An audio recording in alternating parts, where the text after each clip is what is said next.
mo ko met la den mo bagay. Tan mwen, ou trole fo, e gason e mwen.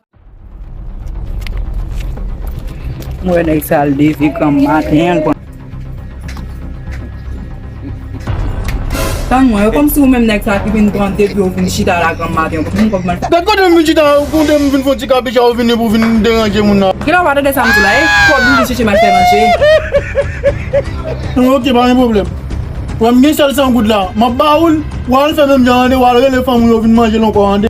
Bon mwen, Ou espageti ou ya vel tande? san goud. Ou metale ma vin pon. Ou tale ma vin pon.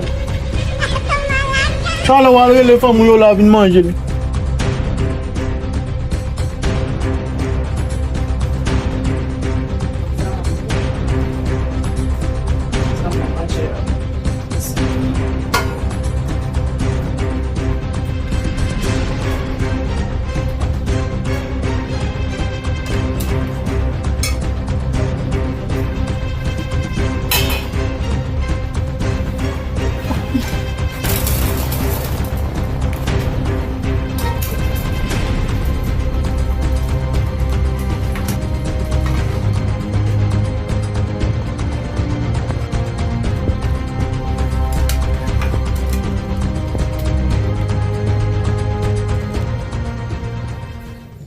Ou manger ça pour vous toujours? Oh, mwen chè a bon, oui chéri, se pa gaman se pare. Ah ben bon, de tale mou li bon pour bagay, pour bagay. Mwen veni.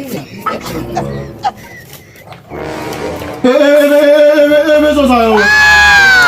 Kom kwa esplikasyon tout bagay? Bon, mais Veso pa mlo ko met la den mo Tan bagay. mwen, ou trole fo, e gason e mwen ka ba ou, tan pose son boulem ba ou, me. Ouais, je dis, ouais. Traye bouti fwem nan, bouti fwem nan. Mwen ba fè manje, traye bouti fwem nan. Mwen se pa mlo pou me mette. Mboye ba maman baske maman ba fè manje. E pa maman wap di nan. Mwen Si a maman mette. Me bol wa. E me bol mwen balan pou me mette. Tan mwen o. Mwen je dis la tout bagay sa fin. Tout bagay fin. Oh? Mkrase. Tout bagay fin. Pou mwen kote Mwen apin. chete manje yo kaze. Mwen chete men pou mwen kote apin mwen yo ti. Tan mwen bal mwen pou bagay. Sa bol. Kote wala mwen jana. Kote wala mwen jana. Men. E pa mwen jwa jete la. Oui, mwen chete l men. Kote am kal tou yo.